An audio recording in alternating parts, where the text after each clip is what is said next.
ආයුබෝවන් හැමෝටම සුපර් අයි English YouTube channel එකට හැමෝම පිළිගන්නවා. මේ වීඩියෝවෙන් අපි කතා කරන්න සූදානම් වෙන්නේ ඔබ මේ වෙනකොටත් දන්නවා අපි කතා කරන්නේ passive voice.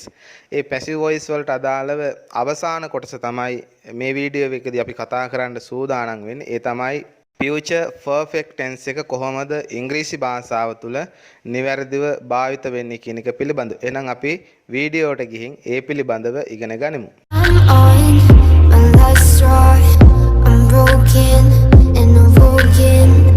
දැන් ඔබට මේ දකින්නට තියෙන්නේ passive voice වාක්‍යයක් ගොඩනගා ගැනීමේදී ඒ passive voice වාක්‍යයේ main verb එක කොහොමද use වෙන්නේ කියන එක පිළිබඳ chart එක තමයි මේ තියෙන්නේ. මේ වීඩියෝ එකට අදාළව භාවිත වෙන main verb එක තමයි කහපාට වගුවේ ඔබට දකින්න පුළුවන්කම තියෙන්නේ. එතකොට මේකේ වරහන් ඇතුලේ තියෙන්නේ active voice වාක්‍යය තුළ future perfect tense එකේ main verb එක යෙදෙන විදිහේ තමයි will have drunk කියන එක.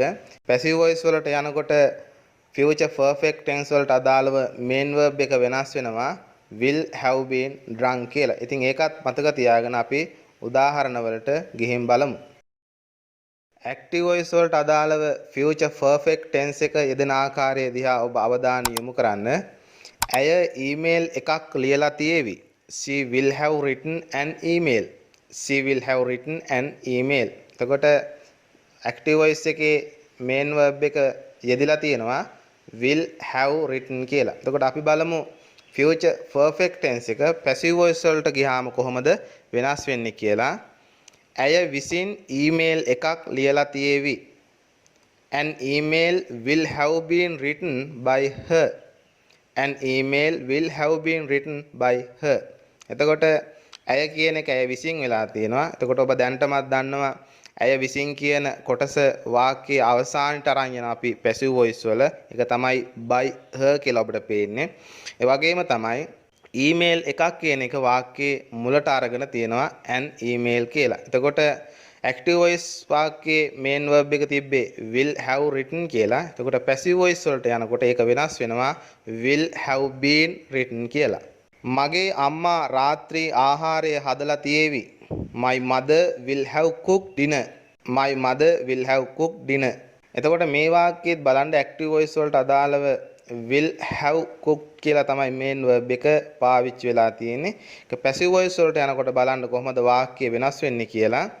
මගේ අම්මා විසින් රාත්‍රී ආහාරය හදලා තියේවි. Dinner will have been cooked by my mother. Dinner will have been cooked by my mother. එතකොට මගේ අම්මා විසින් කියන කොටස වාක්‍ය අවසානට ගියා by my mother කියලා.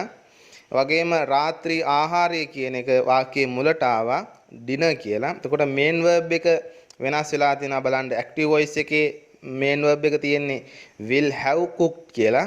passive voice වලට එනකොට main verb එක වෙනස් වෙනවා will have been cooked කියලා. ඔවුන් ඒ වැඩය අවසන් කරලා තියේවි. They will have finished that work. They will have finished that work. එතකොට ඒකේ main verb එක තියෙන active voice වලට අදාළව will have finished කියලා. අපි බලමු මේ වාක්‍යයේ passive voice වලට යනකොට කොහොමද වෙනස් වෙන්නේ කියලා. ඔවුන් විසින් ඒ වැඩේ අවසන් කරලා තියේවි. That work will have been finished by them. That work will have been finished by them. එතකොට ඔවුන් විසින් කියන කොටස වාක්‍යයේ අවසානට ආව by them කියලා. වගේම ඒ වැඩය කියන එක වාක්‍යයේ මුලට ආව that work කියලා. එතකොට main verb එක වෙනස් වෙලා තියෙනවා බලන්න. active voice එකේ තියෙන්නේ will have finished කියලා. passive voice වලට එනකොට ඒක වෙනස් වෙනවා will have been finished කියලා future perfect tense වලට අදාළව. මේට අමතරව තවත් example කිහිපයක් අපි අරගෙන බලමු future perfect tense එක කොහොමද passive voice වලදී නිවැරදිව භාවිත වෙන්නේ කියන එක පිළිබඳව අවබෝධයක් ලබා ගැනීම සඳහා. දුප්පතුන්ට අරමුදලක් පිහිටවලා තියේවි. A fund will have been built up for the poor. A fund will have been built up for the poor. අයහපත් කාලගුණය නිසා තරඟ සියල්ල අවලංගු කරලා තියේවි.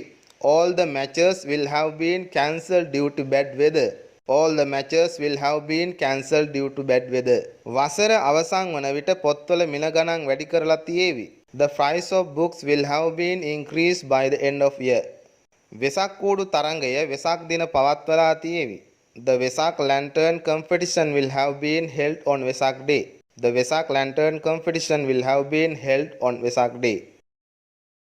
හොඳයි මං හිතනවා ඔබට කොහොමද ඉංග්‍රීසි භාෂාව තුළ future perfect tense එක නිවැරදිව භාවිත වෙන්නේ කියන එක පිළිබඳව මනා අවබෝධයක් ඔබට මේ තුලින් ලැබෙන්නට ඇති කියලා. ඉතින් අපි active voice කතා කළා, ඒ වගේම passive voice කතා කරා. ඉතින් මේ passive voice වල අවසාන පාඩම lesson එක තමයි මේ වීඩියෝ එකකින් අපි මේ විදිහට අවසන් කරන්නේ. ඉතින් ඔබට මුල සිටම මේ active voice පාඩම් වගේම passive voice පාඩම් අපේ Super I English YouTube channel එකේ ඔස්සේ පිළිවෙලට නැරඹීමේ හැකියාව තියෙනවා.